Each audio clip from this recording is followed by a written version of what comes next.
Okay, we're recording. Hi, everyone. This is Cathy Wilbanks, VP of Operations at Edgar Rice Burroughs Incorporated. Today, we have a very special video to share with you. We've got Christopher Paul Carey, Director of Publishing at Edgar Rice Burroughs. And many of you know Paul Di Filippo, and he is a successful writer.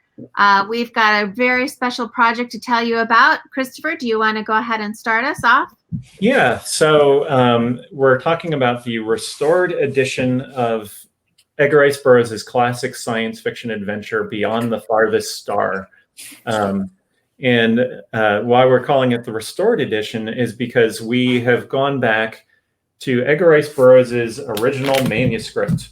It turns out that the Blue Book editor, when the part one of Beyond the Farthest Star was published in Blue Book magazine back in 1942, January 42, I believe.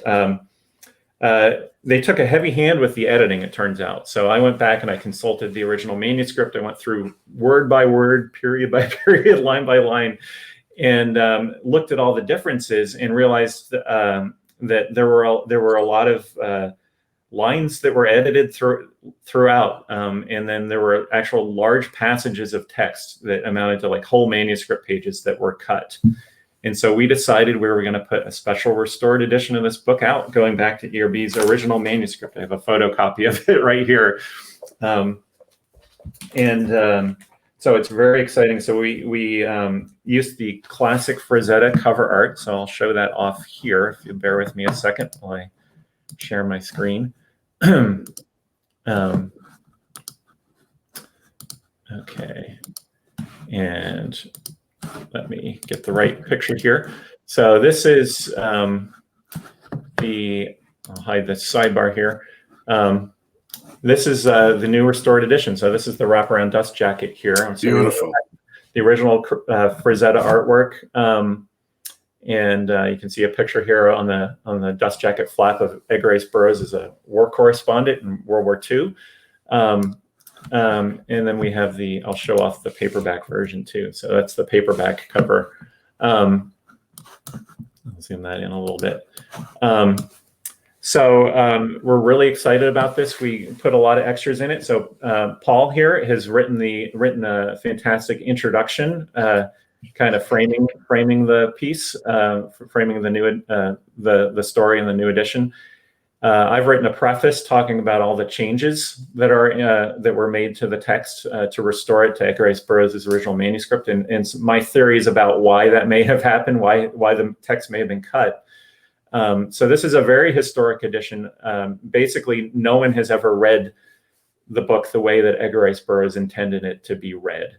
So that's extremely exciting. I know I'm very excited as a fan for this new edition, and I know a lot of fans are too. We just launched the pre-order yesterday before this video was recorded, and the response is amazing. So people are really excited about this. I just thought I would go over kind of a brief kind of historical context, very, very briefly about this. So Edgar Rice Burroughs was living in Hawaii when he wrote Beyond the Farthest Star, and it was about a year before the events, before the Pearl Harbor attack, which he actually witnessed. So this is a picture of Edgar Rice Burroughs, probably in the room that he typed Beyond the Farthest Star and sent it off to his secretary, Ralph Rothman, back in the States to submit to pulp magazines for publication. And so, as I said, about a year later, after he wrote Beyond the Farthest Star, he witnessed the Pearl Harbor attack here. So, which was so eerily prophesized to some parallel extent in the book itself. You know, the bombing of civilians and cities, and so the book is really you can see that Edgar Rice Burroughs was really, and I think the whole world at that time was, being affected by the world. So this was just before, obviously, the United States entered the war after the Pearl Harbor attack. That's when they entered, and you can see that it's a very different kind of Edgar Rice Burroughs book. I think Paul would agree on this based on what you wrote in your introduction. It's very dark. It's not the optimistic, kind of John Carter I still live philosophy. It's kind of gritty and realistic. I think it shows his range as an author quite well. For all those who have stereotyped him, this book will be something of a revelation. Yeah. Paul emphasizes also in his introduction the different styles that ERB used when he was 37 writing for the first time versus as an older author, and how the world has changed. And I think Paul did a great job of emphasizing that. In this picture here, ERB and the other folks involved in this picture didn't even know that Pearl Harbor was actually happening. They thought it was actually just an exercise, and later they came to find out that what was truly happening. Yeah. So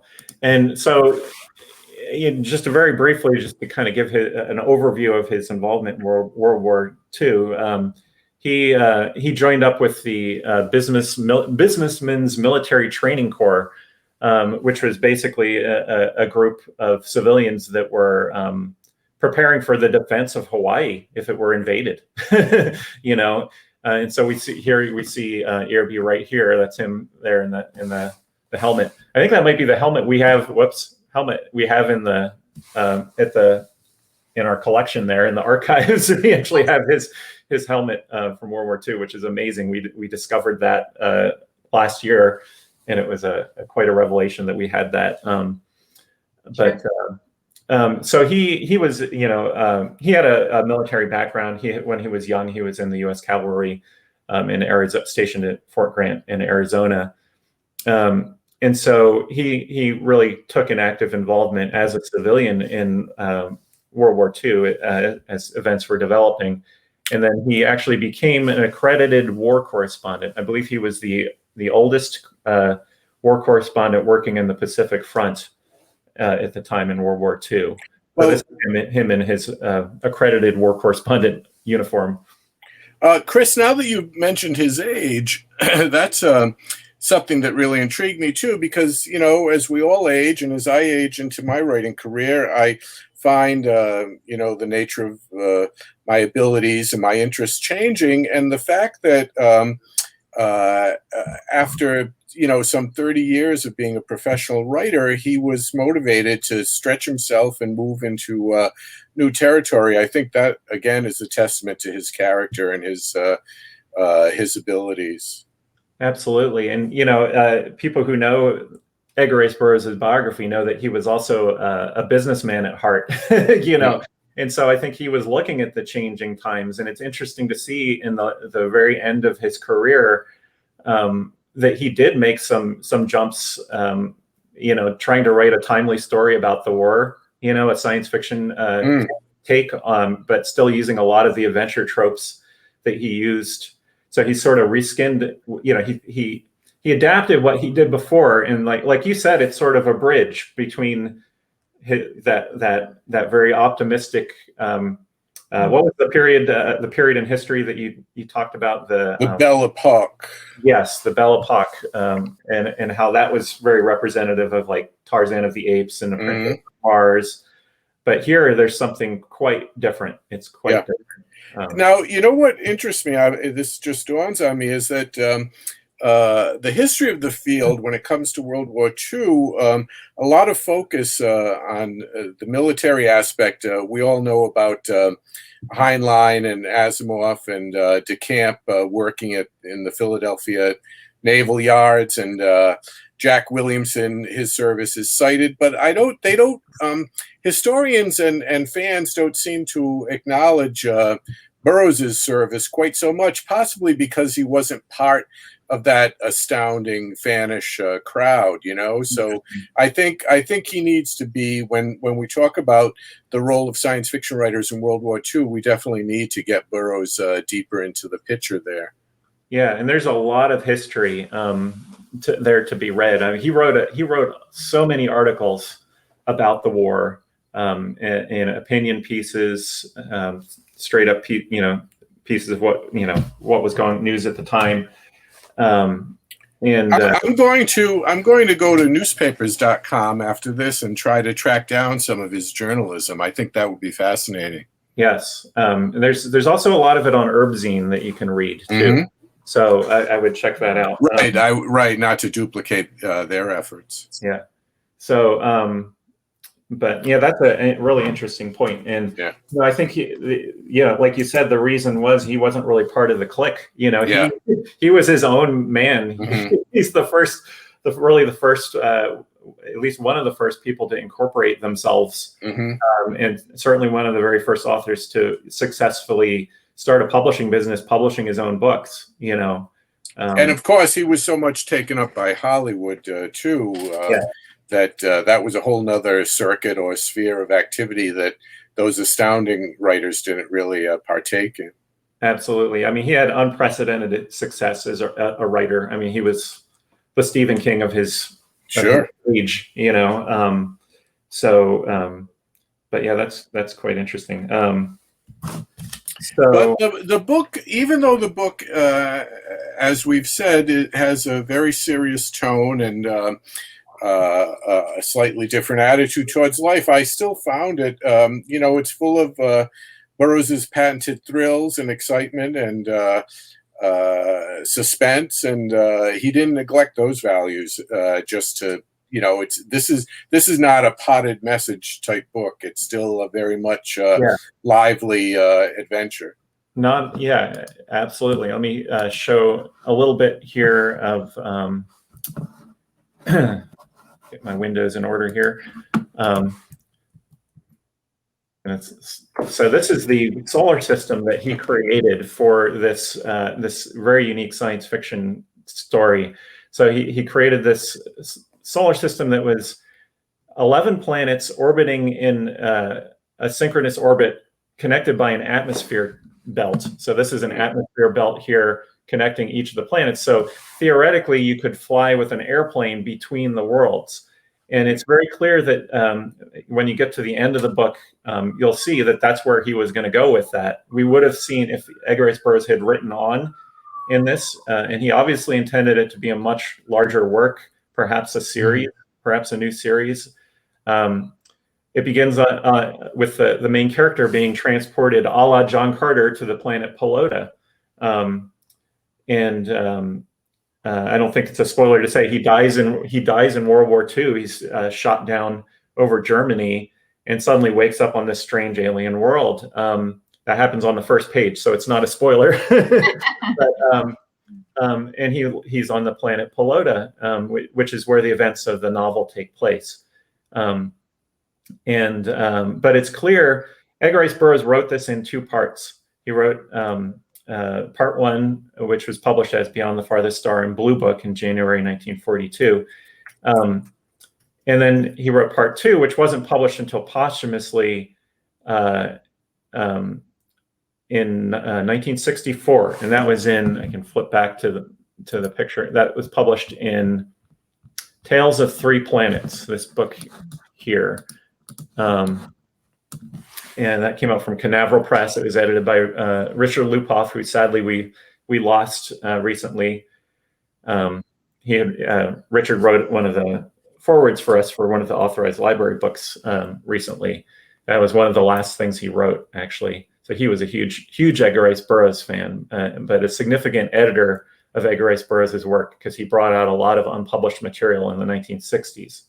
And so Beyond the Farthest Star, both parts of it were first published together in Tales of Three Planets.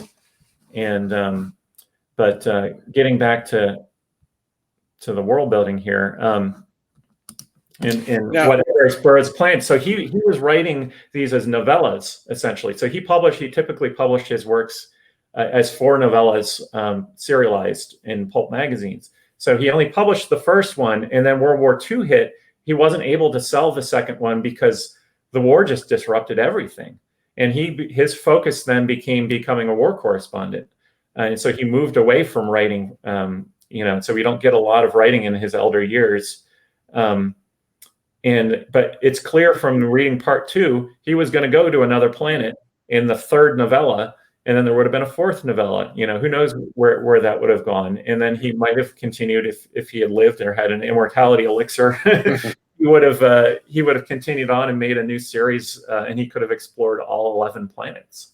Now, I have to say that this construction of the solar system gives Burroughs, places him in another lineage, which we see to this day, and that is those folks like Larry Niven and Carl Schroeder and Stephen Baxter, who take these weird, far-out astrophysical ideas and construct strange habitats from them. So I think, all of a sudden we can, I don't think anyone would have said prior to this that Burroughs led to Stephen Baxter, but if you look at it in a certain angle, that's just where this kind of thing is heading.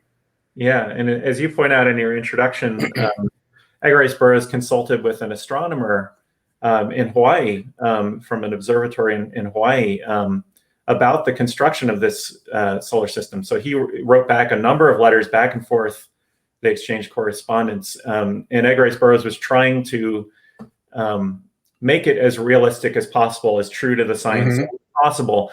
The astronomer was pushing back because ERB's ideas were so fantastical, because he wanted to do some really cool stuff, obviously connecting of the atmosphere belt. And then the astronomer was pushing back and saying, well, it's not really feasible. And so there's some pretty humorous correspondence going back and forth between them that we actually put in the bonus materials section of this book. So you're going to be able to read those letters.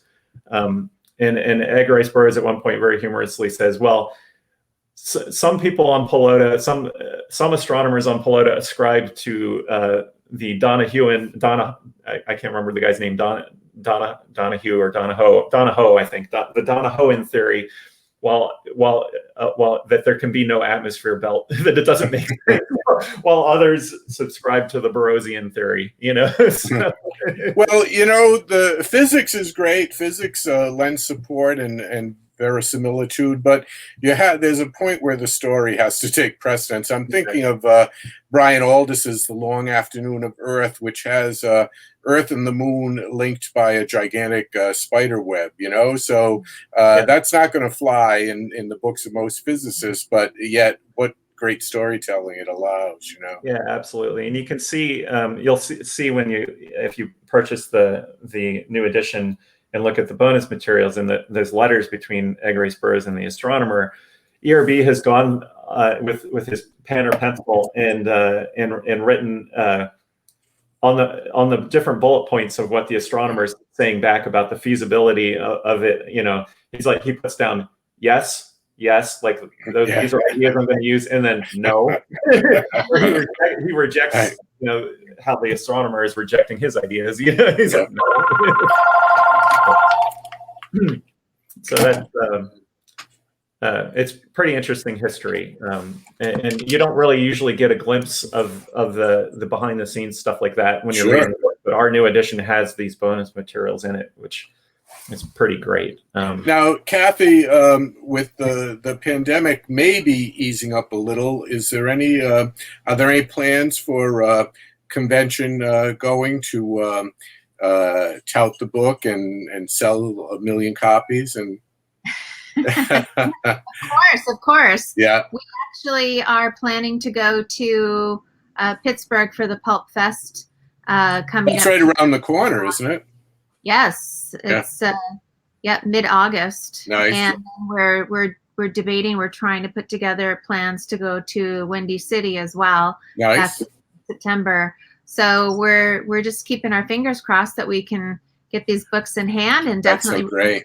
sell 1 million copies, just like you said. Good. Windy City is Windy City Pulp and Paper Convention in Chicago. So, and Pulp Fest is out near Pittsburgh. It's actually set very appropriately in Mars, Pennsylvania. Nice. But, would Worldcon be a venue, or just too big and diffuse? We haven't really considered it. So yeah.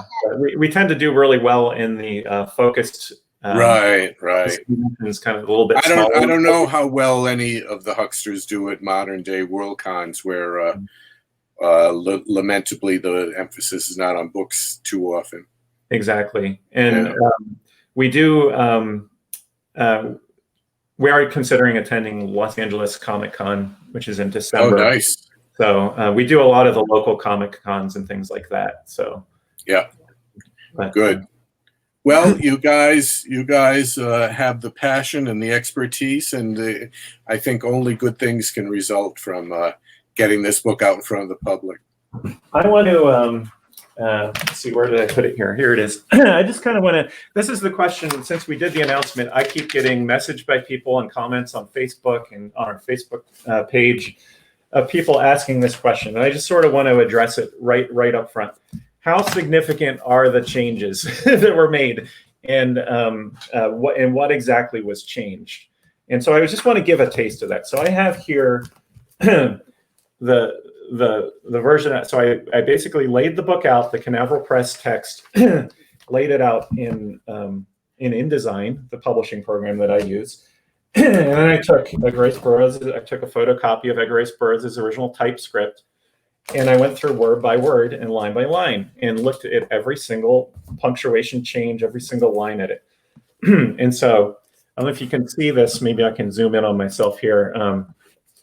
So you see here, page 1, you can see changes already being heavy. Heavy changes. So there's heavy line edits throughout. And ironically, this is really funny. I just want to call this out. There's a line where Edgar Rice Burroughs dings editors in it. He did not like being edited. And he says, he's talking about how he got this story kind of through spirit communication from the main character of the book. And he says, but I can't guarantee that it will come to you just as it was typed that night. It must pass through the hands of editors, and an editor would edit the word of God. And I wrote here, ironic, because that very sentence was edited. So, you know, and I don't think these edits, I don't believe from everything that I can tell in the correspondence, I don't believe Edgar Rice Burroughs had any hand in these edits. I don't believe he had any notification that the edits were being made. And so you can see chapter 1. Here's page 1 of chapter 1, all the changes that were made. And there are some good edits in here. So I'm an editor myself. I'm not like undoing good edits because there were some word repetition and things like that the editor caught and fixed. And I'm leaving that stuff in.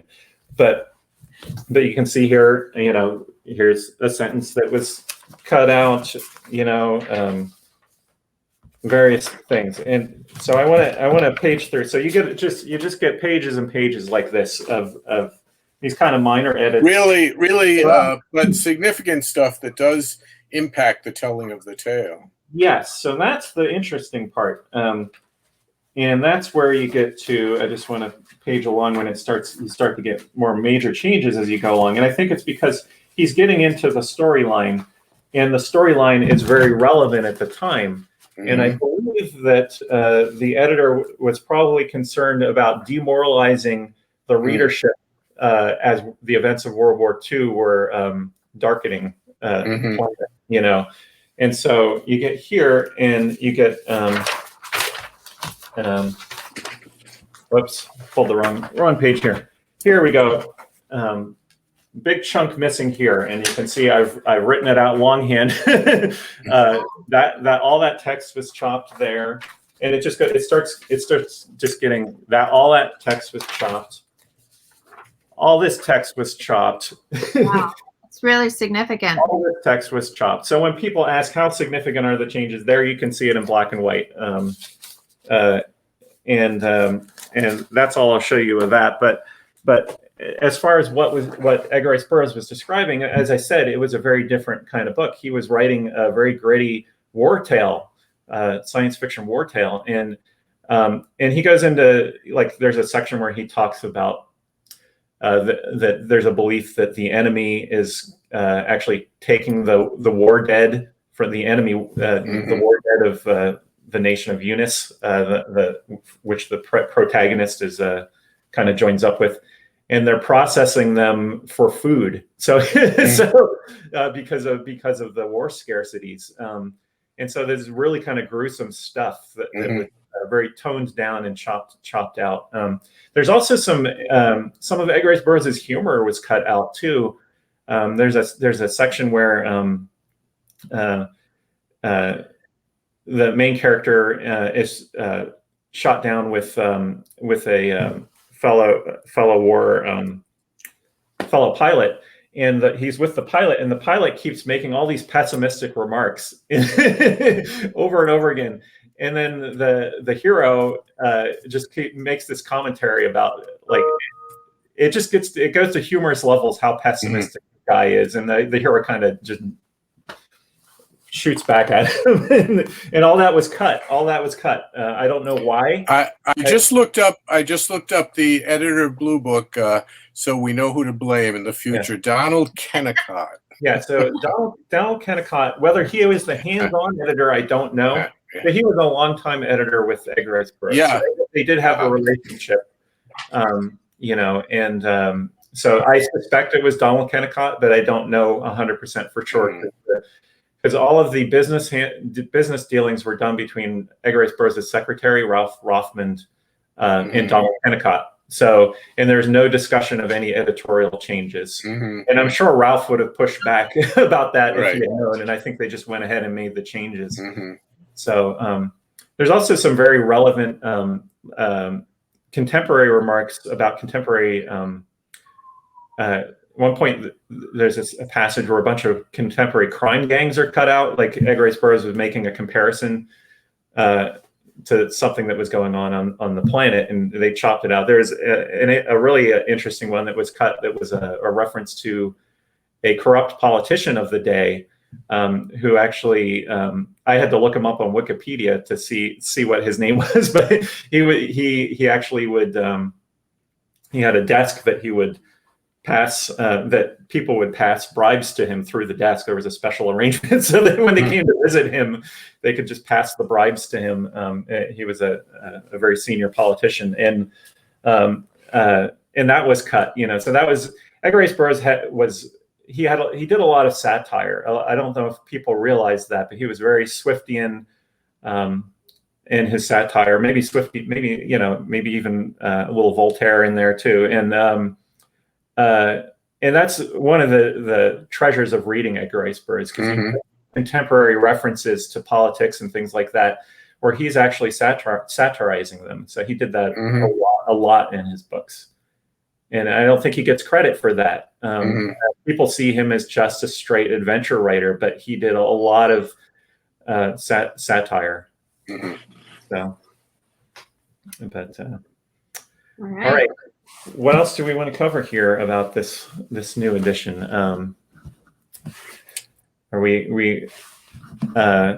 It's available as you can see on the ticker here at edgarriceburroughs.com. We're for the collector's edition, we're giving away if you purchase it from our website only, that's an exclusive deal. You'll get a collectible trading card with the Frank Frazetta cover art on it.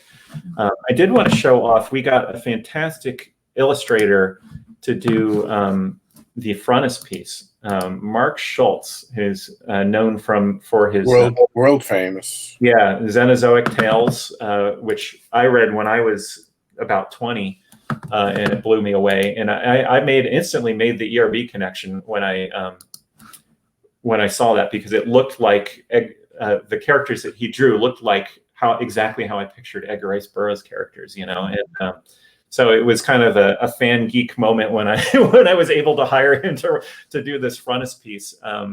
So let me pull that up here to show it off a little bit. Where are we at here? Okay. Here we go. So this is the frontispiece by Mark Schultz. So really, really fantastic stuff.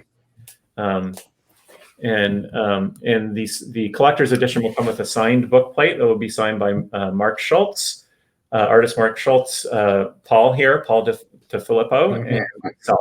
So, and then we'll have a facsimile signature of Edgar Rice Burroughs to go along with it. And then the book also has these fantastic original illustrations by Roy Krenkel that were in Tales from Three Planets when the original first edition hardcover first edition of the book.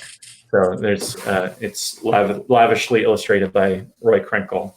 And then in addition, we have a large bonus section where we kind of show off a lot of the different covers of the book over the year from the different editions, and comic book adaptations. We actually have a new comic book adaptation coming out from American Mythology, actually releasing on the 28th, July 28th, called Beyond the Farthest Star, Warriors of Xandar, where we're actually going to see what happens on one of the other planets in, Nice. in the solar system. So going on. It's really, really great. Yeah. So, so I think that pretty much wraps it up for the description and discussion of this new edition, but I encourage you to check it out. If anyone does not buy this after seeing all these wonderful features, they're missing out on a rare and exciting opportunity. Yeah. I as a fan, I have to say, I just love it. And I think the big response that we're getting, all the orders that we're getting coming in, really is a testament to that. Well, this really is a golden age of small presses and rediscoveries, and I think you guys are doing major work in that regard. Yeah, thank you. It's a lot of work, but it's sure. Yeah. So. So Paula, what do you have coming out? Yeah, you have a new space opera coming out. I do. It's I won't call it Burroughsian because my my model was the legendary Jack Vance. I've been reading his work since I was a kid, and I've done a few stories in the Vancian mode, but I thought it was time for a longer work. It's a novel called The Summer Thieves. It's from Nightshade Press, and due out a little later this month. So I hope folks like it. I think without being slavishly imitative of Vance, I had my own voice in it, but I think it will appeal to folks who enjoy that master's fiction. So I tried to do honor by him and maybe update it a little bit for the 21st century. Excellent. I can't wait to get it. Yeah. That's great. Yeah. Thanks, Cathy. You've done some other work that I know you did a book called Princess of the Linear Jungle. Was that title taken as an absolutely. It's slightly Burroughsian in subject matter as well, but it was just an irresistible chance to do a homage to hopefully as soon as any fan sees my title, they'll think back to Burroughs instantly. And it has savage tribes and long riverboat excursions and other good stuff that we associate with the master. Yeah. I actually read that one and enjoyed it very much. Yeah, thanks. I actually am going to do a third volume in that series finally after much too long, but it's very nebulous at this point. But I do have a commitment to do that. So thanks for bringing that up. Yeah, we look forward to that. Yeah. Thanks, Cathy. Yeah. All right. Well, everyone, head over to eoburrows.com. All right. So thanks, Paul. Really. All right. I'm thrilled. What a great way to spend an afternoon. Thanks, Paul. All right. You guys, take care, everyone. Well. Okay. Yeah. Take care. Okay.